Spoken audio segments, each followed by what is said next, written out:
اعوذ باللہ من الشیطان الرجیم بسم اللہ الرحمن الرحیم۔ السلام علیکم ناظرین، مدثر اقبال ایک نئی ویڈیو کے ساتھ، ایک نئے لیکچر کے ساتھ آپ کی خدمت میں حاضر ہے۔ محترم سامعین، آپ کو معلوم ہے کہ اصول حدیث کے اوپر ہمارے لیکچر چل رہے ہیں۔ آپ اس سے پہلے 2 لیکچر ملاحظہ کر چکے ہیں۔ آج اس سلسلے کا یہ تیسرا لیکچر ہے۔ تو آغاز کرتے ہیں آج کے لیکچر کا اس سوال سے: حدیث ہم تک پہنچنے کے لحاظ سے کتنی قسم پر ہے؟ دوسرا طریقہ، بلحاظ سند حدیث کی کتنی قسمیں ہیں؟ دونوں طریقوں سے سوال بن سکتا ہے، تو اس کا جواب ہے 2۔ حدیث ہم تک پہنچنے کے لحاظ سے یا حدیث سند کے لحاظ سے 2 قسم پر ہے، ایک ہے متواتر اور دوسرا ہے احاد۔ سامعین اور ناظرین، بعض جگہوں پر 4 بھی لکھا ہوتا ہے، لیکن بنیادی طور پر اس کی 2 قسمیں ہیں، نمبر 1 متواتر اور نمبر 2 احاد۔ اگلا سوال ہے متواتر کسے کہتے ہیں؟ تو متواتر کی تعریف یہ کی ہے: متواتر وہ ہے جس کے راوی ہر دور میں اتنے زیادہ ہوں کہ ان کا جھوٹ پر متفق ہونا عادتاً ناممکن ہو۔ اتنے زیادہ اور کثیر ہوں اور ہر دور میں ہوں، اور ان کی تعداد اس قدر زیادہ ہو کہ عادتاً عقلاً ان سب کا جھوٹ کے اوپر اتفاق کرنا ناممکن اور محال ہو۔ اگلا سوال ہے: حافظ ابن حجر رحمۃ اللہ علیہ کے نزدیک خبر متواتر کی کتنی شرطیں ہیں؟ تو اس کا درست جواب یہ ہے کہ حافظ ابن حجر رحمۃ اللہ علیہ کے نزدیک خبر متواتر کی 5 شرطیں ہیں۔ عام طور پہ عدد کا سوال پوچھا جاتا ہے کہ کتنی شرطیں ہیں ان کے نزدیک، تو جواب ہوگا 5، اور ممکن ہے کہ انٹرویو کے اندر وہ آپ سے یہ 5 شرطیں بھی پوچھ لیں۔ وہ یہ ہیں: نمبر 1 راویوں کی تعداد کثیر ہو، بلا تعیین کثیر ہو۔ نمبر 2 ان کا جھوٹ پر جمع ہونا محال اور ناممکن ہو۔ نمبر 3 راویوں کی یہ کثرت ابتدا سے انتہا تک قائم رہے، یعنی ہر زمانے میں راوی کثیر ہوں۔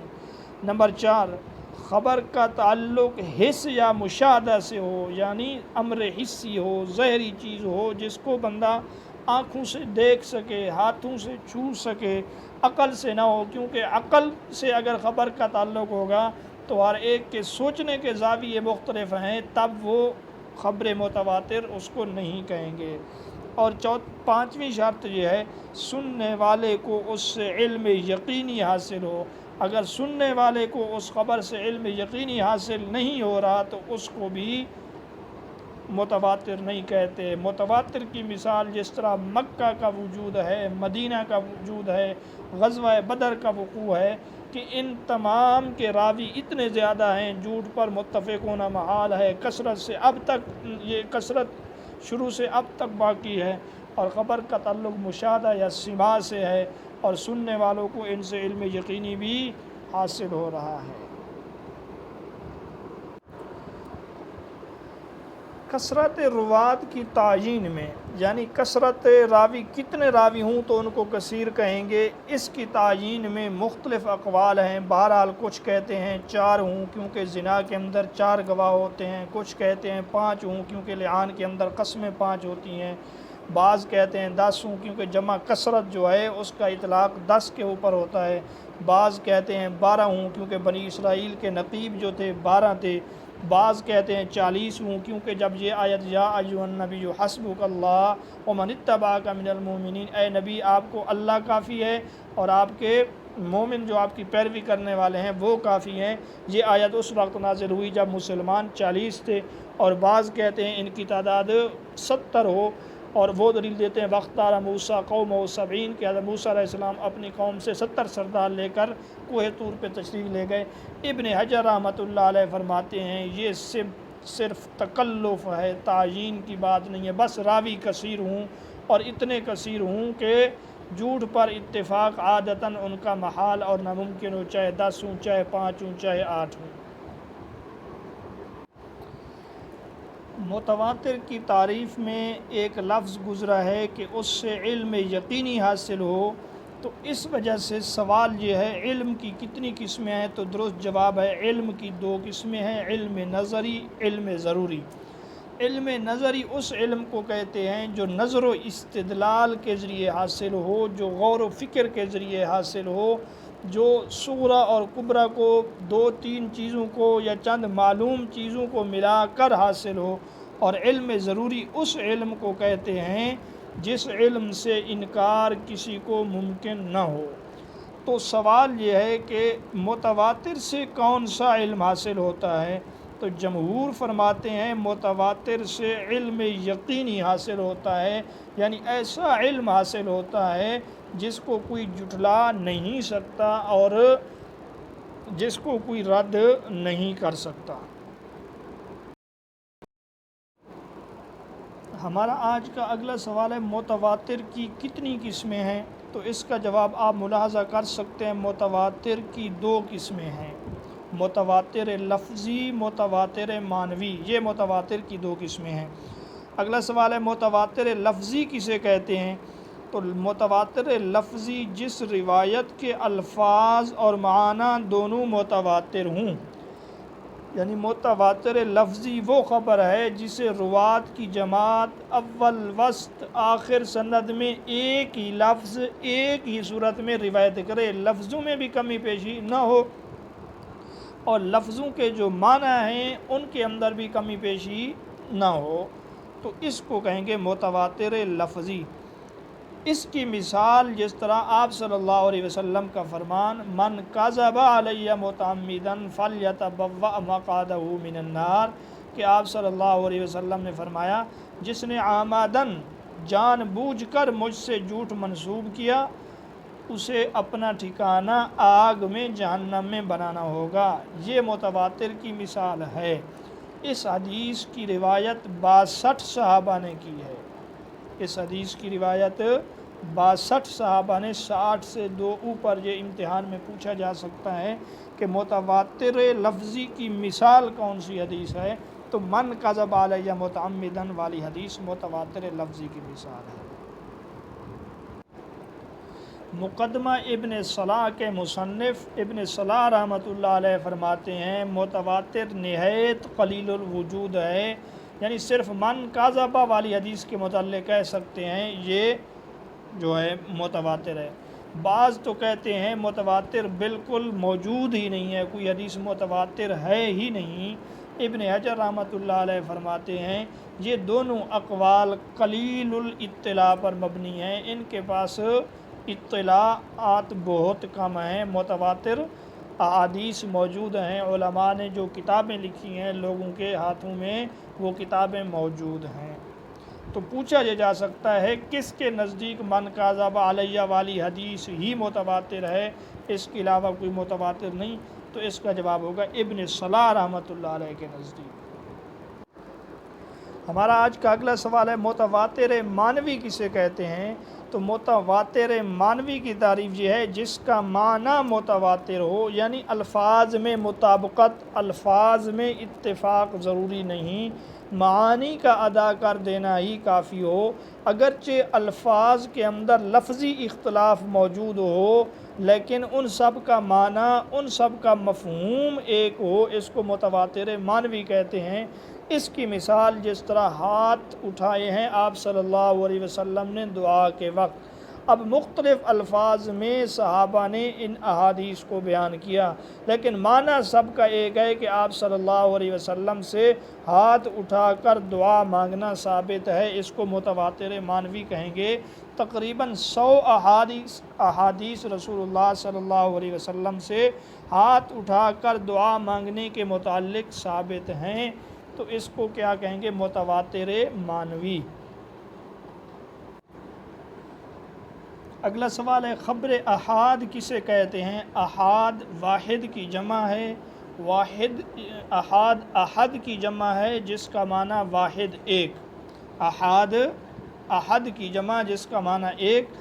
اصطلاحی تعریف ہر وہ خبر جس میں متواتر کی شرطیں نہ ہوں، یعنی ہر وہ خبر جس میں متواتر کی شرطیں موجود نہ ہوں اس کو خبر احاد کہیں گے۔ اگلا سوال ہے خبر احاد یا خبر واحد کی راویوں کے تعداد کے لحاظ سے کتنی قسمیں ہیں، یا خبر واحد کی اقسام بلحاظ عدد روات کتنی قسمیں ہیں؟ تو درست جواب ہے 3، مشہور، عزیز، غریب۔ ناظرین، اگر خبر واحد کے بارے میں سوال ہو کہ خبر واحد کی کتنی قسمیں ہیں راویوں کے لحاظ سے، تو آپ نے 3 ہی لکھنے ہیں، یہاں پہ 4 نہیں لکھنے کبھی بھی، کیونکہ خبر واحد کی 3 قسمیں ہیں۔ ہمارا آج کا اگلا سوال ہے خبر مشہور کسے کہتے ہیں؟ تو خبر مشہور کی یہاں پہ میں نے 2 تعریفیں نقل کی ہیں، دونوں کا مقصد ایک ہی ہے۔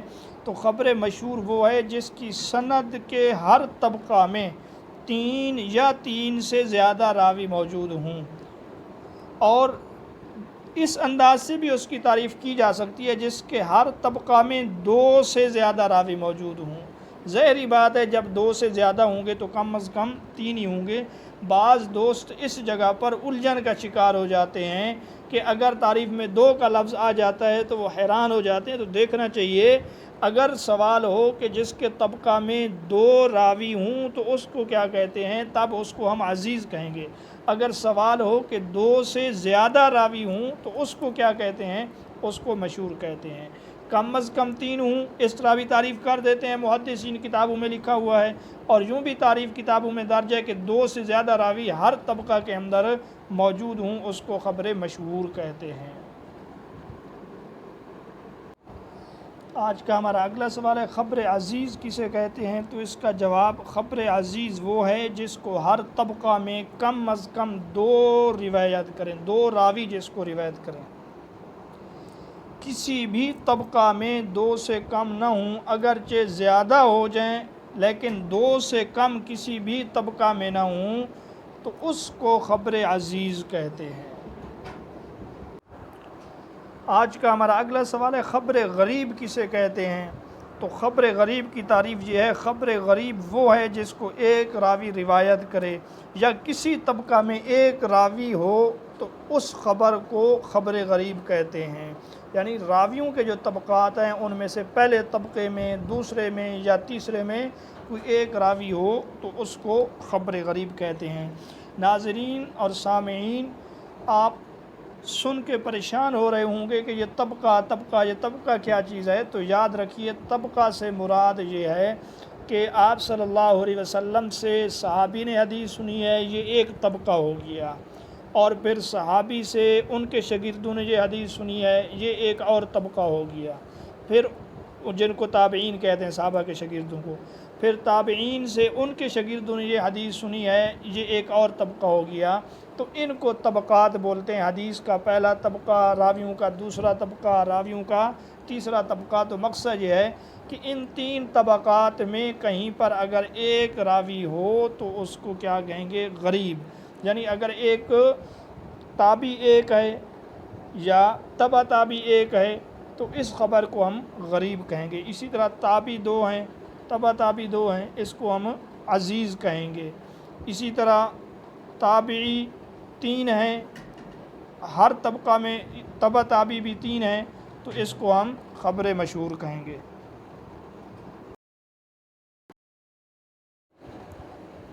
خبر احاد کے سلسلہ میں ایک لفظ مستفیض بھی بولا جاتا ہے۔ تو آج کا ہمارا اگلا سوال یہ ہے کہ حدیث مستفیض کسے کہتے ہیں؟ تو مستفیض کا لغوی معنی ہے پانی بہنا، اور بعض کہتے ہیں وہ حدیث جو کثرت سے بیان کی جائے اس کو مستفیض کہتے ہیں۔ بعض فقہا مشہور اور مستفیض میں فرق کرتے ہیں، اور وہ فرق یہ کرتے ہیں، مستفیض وہ ہے جس میں روات کا سلسلہ ابتدا سے انتہا تک یکساں ہو، یعنی اگر پہلے طبقے میں 3 ہیں تو دوسرے میں 3 ہی ہوں، تیسرے میں بھی 3 ہی ہوں، ہر طبقہ میں راویوں کی تعداد برابر ہو تو اس کو مستفیض کہیں گے، اور اگر راویوں کی تعداد میں کمی پیشی ہو جائے، ایک طبقہ میں 3 ہو گئے، دوسرے میں 4 ہو گئے، پھر تیسرے میں 3 ہو گئے، تو اس کو مستفیض نہیں کہیں گے بلکہ مشہور کہیں گے۔ حافظ ابن حجر رحمۃ اللہ علیہ فرماتے ہیں کہ یہ بحثیں ہمارے فن سے تعلق نہیں رکھتی، بہرحال اتنا ہی یاد رکھیے کہ اگر سلسلہ روات ابتدا سے انتہا تک یکساں ہوں تو اس کو مستفیض کہیں گے، ورنہ اس کو مشہور کہیں گے۔ مستفیض کے معنی کو آپ کے ذہن میں بٹھانے کے لیے ہم ایک سوال کر رہے ہیں۔ ممکن ہے آپ میں سے اکثر لوگوں کے ذہن میں بھی یہ سوال ہو۔ تو سوال وہ حدیث جس کو 2 صحابہ روایت کریں، یعنی صحابی بھی 2 ہوں، ان سے بھی 2 نے روایت کی، ان کے شاگردوں نے، ان سے بھی 2 نے روایت کی، تو اس کو بھی مستفیض کہیں گے، کیونکہ یہاں بھی ہر طبقہ میں راوی برابر ہیں، 2 ہیں پھر 2 ہیں، تو کیا یہ حدیث بھی مستفیض ہے؟ تو جواب نہیں، یہ حدیث مستفیض نہیں ہے، کیونکہ مستفیض مشہور کا ہم معنی ہم مصر ہم پلہ ہے۔ مستفیض مشہور کا ہم پلہ اور اس کے برابر ہے۔ جس طرح مشہور کے لیے کم از کم 3 راویوں کا ہر طبقہ میں ہونا ضروری ہے، اسی طرح مستفیض کے لیے بھی 3 کا ہونا ضروری ہے، جبکہ یہاں ہر طبقہ میں 2 راوی ہیں، لہٰذا اس کو خبر عزیز کہیں گے، خبر مستفیض نہیں کہیں گے۔ ہاں ہر طبقہ میں 3 ہوں تو اس کو مستفیض کہیں گے۔ ہمارا آج کا اگلا سوال ہے، کن کے نزدیک حدیث کے صحیح ہونے کے لیے شرط ہے کہ وہ کم از کم عزیز ہو، یعنی خبر غریب ان کے نزدیک مقبول نہیں ہے؟ تو اس کا جواب ہے، ابو علی جبئی معتزلی کے نزدیک حدیث کے صحیح ہونے کے لیے شرط ہے کہ وہ کم از کم عزیز کے درجے میں ہو، اس کے ہر طبقے میں 2 راوی ہوں۔ ابن حجر رحمۃ اللہ علیہ فرماتے ہیں، امام حاکم رحمۃ اللہ علیہ نے بھی اشارتاً ان کی تائید کی ہے۔ اگلا سوال ہے، غرابت کے لحاظ سے حدیث کی کتنی قسمیں ہیں؟ یا سوال یوں بھی بن سکتا ہے، حدیث غریب کی کتنی قسمیں ہیں؟ تو اس کا جواب ہے 2۔ حدیث غریب کی 2 قسمیں ہیں۔ پہلی قسم فرد مطلق کو غریب مطلق بھی کہتے ہیں، اور دوسری قسم ہے فرد نسبی کو غریب نسبی بھی کہا جاتا ہے۔ اگلا سوال ہے، فرد مطلق یا غریب مطلق کسے کہتے ہیں؟ تو جواب وہ ہے جس کی سند کے اصل میں غرابت ہو۔ فرد مطلق یا غریب مطلق اس حدیث کو کہتے ہیں جس کی سند کے اصل میں غرابت ہو۔ اصل سے مراد صحابی کی جانب ہو۔ سامعین اور ناظرین، اس کا مقصد یہ ہے کہ اس حدیث کو صحابی سے روایت کرنے والا صرف ایک ہی بندہ ہو، یعنی صحابی سے صرف ایک بندے نے حدیث روایت کی ہو، اگرچہ آگے اس بندے سے 2 نے 3 نے جتنوں نے بھی روایت کی ہو، اس کو کہتے ہیں فرد مطلق یا غریب مطلق۔ مثال، رسول اللہ صلی اللہ علیہ وسلم نے ولا کو بیچنے اور ہبہ کرنے سے منع کیا، یہ فرد مطلق کی مثال ہے۔ اس کے راوی ہیں عبداللہ بن عمر رضی اللہ تعالیٰ عنہ، ان سے روایت کرنے والے صرف ایک ہیں، عبداللہ بن دینار۔ تو دیکھیے، عبداللہ بن عمر صحابی ہیں، ان صحابی سے روایت کرنے والا صرف ایک شخص ہے، عبداللہ بن دینار، تو اس کو کہیں گے فرد مطلق یا غریب مطلق۔ اگلا ہمارا سوال ہے، فرد نسبی کسے کہتے ہیں؟ تو فرد نسبی وہ ہے جس میں صحابی سے روایت کرنے والا تو تنہا نہ ہو، یعنی صحابی سے تو ایک سے زائد بندوں نے روایت کی ہے، لیکن آگے چل کر ایک بندہ رہ گیا ہو، لیکن اس کے بعد کہیں اس میں غرابت آ گئی ہو۔ مثال کے طور پہ عبداللہ بن عمر رضی اللہ تعالیٰ عنہ سے 2 بندوں نے روایت لی ہے، لیکن ان 2 میں سے پھر ایک سے آگے کسی نے نہیں لی، صرف ایک سے آگے لی گئی ہے، تو اس کو کیا کہیں گے؟ فرد نسبی یا غریب نسبی۔ اگلا اور آخری سوال ہے آج کا، کہ کن کے نزدیک بخاری شریف کی کوئی حدیث عزیز سے کم تر نہیں؟ یعنی بخاری میں کوئی حدیث غریب ہے ہی نہیں، یعنی بخاری کی ہر حدیث کے ہر طبقے میں کم از کم 2 راوی موجود ہیں، یہ کن کا کہنا ہے؟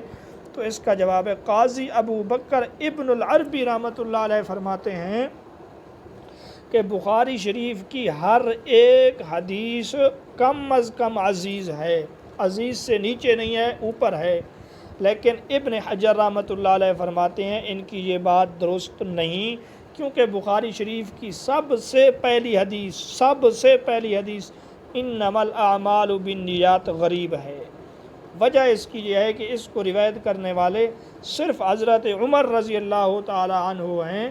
اگرچہ یہ حدیث معنی کے لحاظ سے متواتر ہے، لیکن غریب کی تعریف اس کے اوپر سچ ہے، صادق ہے، فٹ ہے، اس وجہ سے کہ صحابہ کے طبقے میں صرف حضرت عمر رضی اللہ تعالی عنہ نے اس حدیث کو آگے روایت کی ہے، ان کے علاوہ کوئی اور صحابی ان کے ساتھ شریک نہیں ہے۔